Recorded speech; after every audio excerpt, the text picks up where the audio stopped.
उत्तराखंड में एक बार फिर से दुखद सड़क हादसा। 500 मीटर गहरी खाई में जा गिरी बोलेरो गाड़ी। यह दुखद खबर रुद्रप्रयाग के तिलवाड़ा रतनपुर मोटर मार्ग से निकले लिंक मोटर मार्ग अंदरिया घेंगड़ गांव की बताई जा रही है।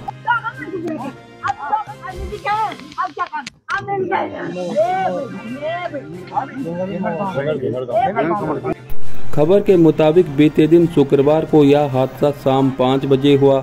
वाहन में 5 स्थानीय लोग सवार थे, जिनमें से 2 की दर्दनाक मृत्यु हो गई, जबकि 3 गंभीर रूप से घायल हैं। घायलों को रुद्रप्रयाग अस्पताल पहुंचाया गया। स्थानीय लोगों को जैसे ही इस दुर्घटना का पता चला तो उन्होंने आसपास के अन्य लोगों को एकत्रित किया, साथ ही पुलिस, एसडीआरएफ और डीडीआरएफ की टीमों को सूचना दी। सूचना के बाद पुलिस, एसडीआरएफ, डीडीआरएफ की टीमें मौके पर पहुंची और रेस्क्यू ऑपरेशन चलाया, लेकिन इससे पहले 2 लोग अपनी जान गंवा चुके थे। घायलों को रुद्रपुर अस्पताल पहुंचाया गया। घटना स्थल पर स्थानीय लोग भी काफी संख्या में मौजूद थे। दोस्तों, उत्तराखंड में सड़क दुर्घटनाएं रुकने का नाम नहीं ले रही हैं। आए दिन सड़क दुर्घटनाएं होती रहती हैं, कहीं न कहीं से कोई ना कोई खबर मिलती रहती है।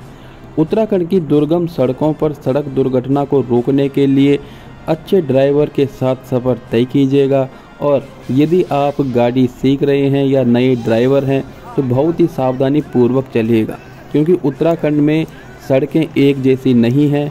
ऑल वेदर रोड के अलावा उत्तराखंड में सड़कों का जाल है और कहीं कहीं पर बहुत ही संकरी सड़कें हैं।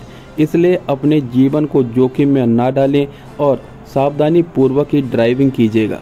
उत्तराखंड बहुत ही खूबसूरत है। यहाँ की प्राकृतिक सौंदर्यता हर किसी को आकर्षित करती है और यहाँ पर बाहर से अनेकों पर्यटक भी घूमने के लिए आते हैं। वह पहाड़ों पर अच्छी तरह से ड्राइव नहीं कर पाते हैं और कहीं ना कहीं वो भी यहाँ पे दुर्घटना का शिकार होते हैं। वह सड़क पर बीचों बीच चलते हैं या फिर सामने वाले के लिए जगह बहुत कम छोड़ते हैं।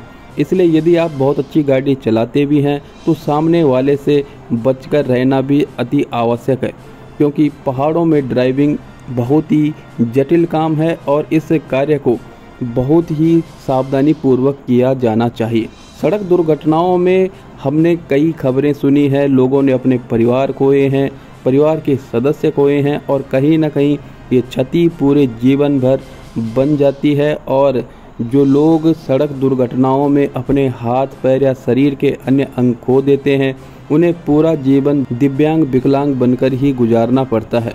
एक छोटी सी चूक आपको जीवन में बहुत बड़ा कष्ट दे सकती है और कहीं ना कहीं यदि जीवन में सब कुछ सही चल रहा है तो जीवन बहुत सरल नज़र आता है, और यदि जीवन में कुछ घटनाएं घटित हो जाती हैं जिससे हमें काफ़ी क्षति होती है, उसके बाद जीवन जीना काफ़ी मुश्किल हो जाता है।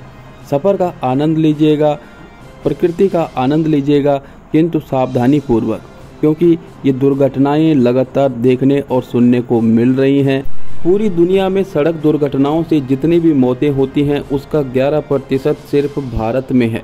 भारत में सबसे अधिक मौतें सड़क दुर्घटनाओं से होती है। कोविड के दौरान भी कोविड से इतनी मौतें नहीं हुई जितनी सड़क दुर्घटनाओं से हुई। उत्तराखंड में भी सड़क दुर्घटनाओं के मामले साल दर साल बढ़ते ही जा रहे हैं। सरकार भी लगातार सड़क दुर्घटनाओं को रोकने के लिए जन जागरूकता फैलाती है। साथ ही साथ 2 व्हीलर, मोटरसाइकिल और स्कूटी वालों को भी हेलमेट पहनने के लिए जागरूक करती है, किंतु लोग नादानी करते हैं और लगातार लापरवाही के कारण मौत को गले लगा देते हैं। इसलिए सदैव यही प्रयास करना चाहिए कि स्वयं जागरूक रहें और दूसरों को भी जागरूक करें, क्योंकि दुर्घटना बोलकर नहीं आती है, अचानक दुर्घटना हो जाती है और उसके बाद पछतावा करने का भी मौका नहीं मिलता है। इसलिए जागरूक नागरिक बनिएगा, औरों को भी जागरूक कीजिएगा और सड़क दुर्घटनाओं से बचने के लिए और बचाने के लिए लगातार लोगों को प्रेरित कीजिएगा और सुरक्षित रहिएगा। जीवन बहुत अनमोल है और जीवन को बचाने के लिए हर संभव प्रयास कीजिएगा। सफ़र के आनंद में ये मत भूल जाइएगा, कहीं ना कहीं एक छोटी सी चूक दुर्घटना का कारण बन सकती है। आशा करते हैं कि आप इस सड़क दुर्घटना से सबक लेंगे और जितने भी लोग वाहन चालक हैं भविष्य के लिए सावधान रहेंगे। नमस्कार।